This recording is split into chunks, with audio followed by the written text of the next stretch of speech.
Okay, now I just got one question for you. Am I not turtly enough for the turtle club? Turtle. No, seriously, turtle! Turtle.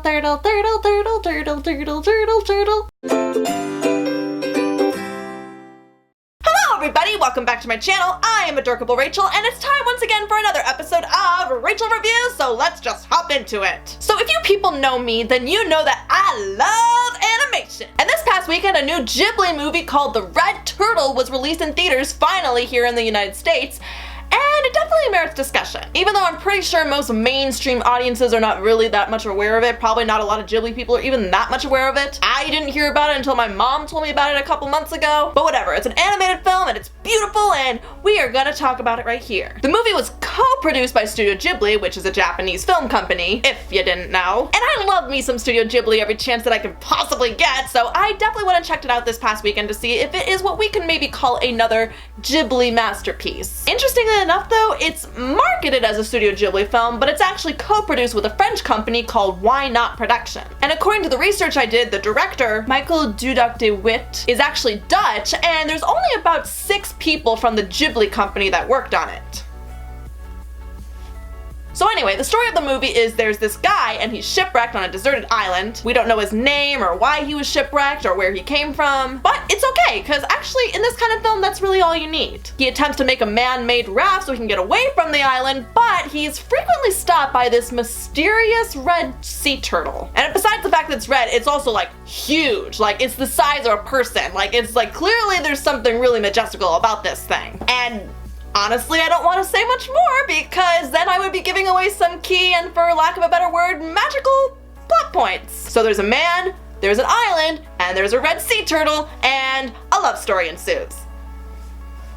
I'm not making that up. The first big thing you should know about this movie is that there is no dialogue. Actually, you know what? No, I take it back. They say there's no dialogue in this movie, but there actually is one word that is uttered throughout the film. Hey! Hey! Hey! Yeah, actually a lot of the characters do yell the word hey a lot throughout this movie. So correct me if I'm wrong, but I'm pretty sure that counts as dialogue. I mean, come on, why aren't those voice actors listed in the credits or on IMDb?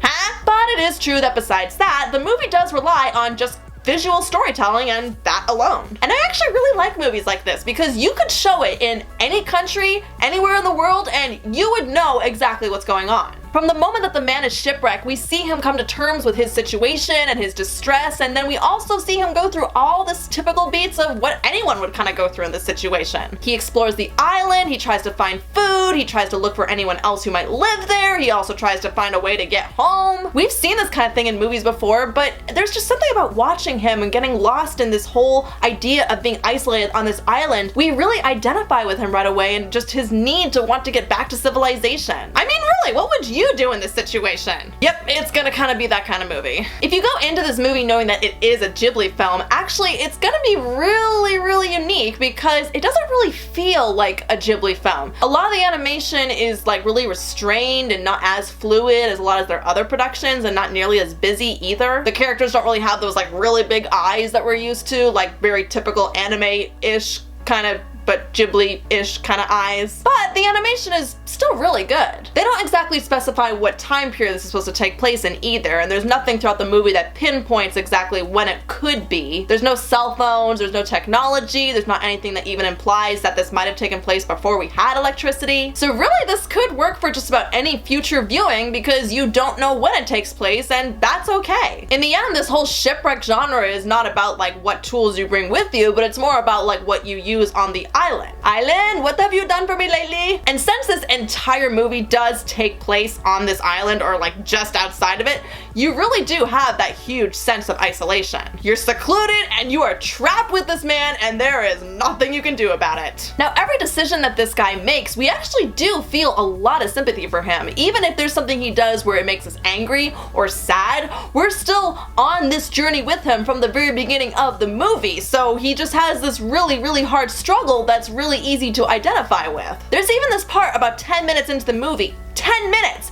He's put into danger. And even though, like, in my mind, I know that there's a lot more to come, I've seen the trailers, I know that there's got to be more, I still was, I gasped out loud when I was watching this movie because like he was in danger and I just wanted the reassurance that he was gonna be okay. So I mentioned that this kind of thing has been seen in movies where someone's shipwrecked and they're trying to get off the island, but what really makes this movie unique besides the lack of dialogue, in my opinion, is that there is a bit of a magical element to it. I mean, that red sea turtle, again, not gonna give anything away, but he kind of has something to do with it. It's almost like a folk tale or a legend, but we don't really see that kind of thing in a lot of shipwreck type movies. Again, without giving too much away, there's also a part in the movie where he comes across a female character and they meet and they interact and they actually do develop a relationship together.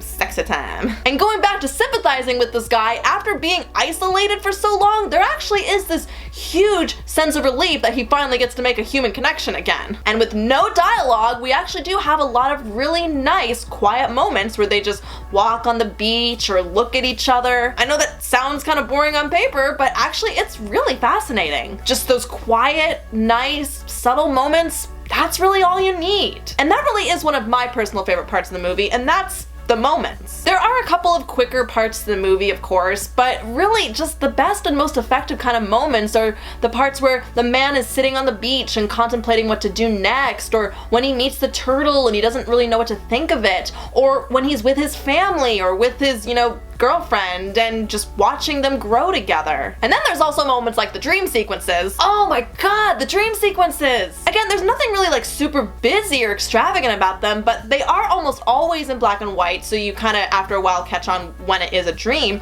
But there's like just these little parts where the man is like imagining that he's leaving the island and he's flying, like he's like, you just feel for him and you just feel his desperation to want to leave, but then he wakes up and he's in the same place he was, and you just get that really horrible pit feeling in your stomach, and you know he has that exact same feeling. Despite how simple it is, it's really visually beautiful, but also so goddamn heartbreaking. Oh my god, the feels! And again, despite how visually simple it is compared to a lot of other Ghibli films that we've seen, the movie actually does have a lot of personality to it. And even though it probably wasn't really that necessary, there actually are a couple moments that really genuinely make you laugh, or at least chuckle or feel happy. One of my favorite characters in the whole movie is these little tiny crabs that appear every so often, and they interact with the man or they just do some little things on the beach. Don't really have a whole lot to do with the plot except for the crabs, and they do crab things. And in this movie that could just be like such a downer, it's actually really nice to have just those tiny little parts where the little guys are just so cute and they make you happy, and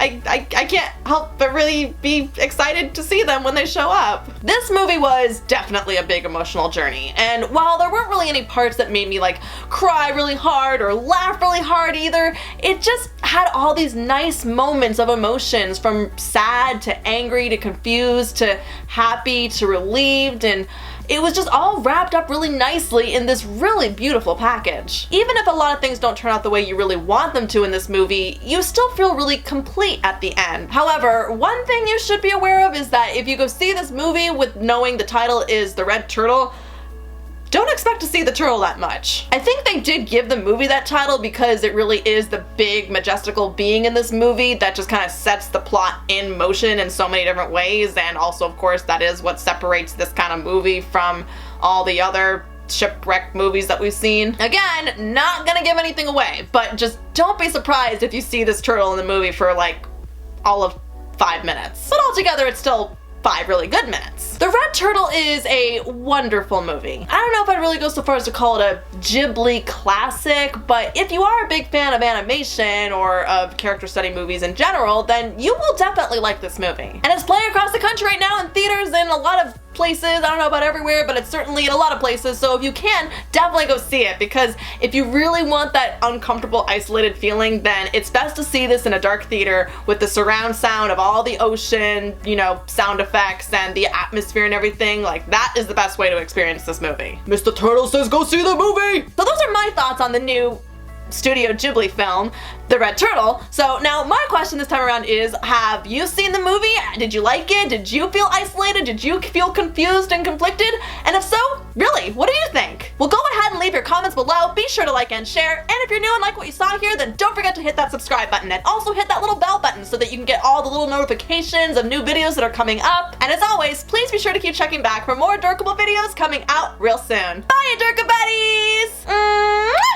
Bye! Turtle.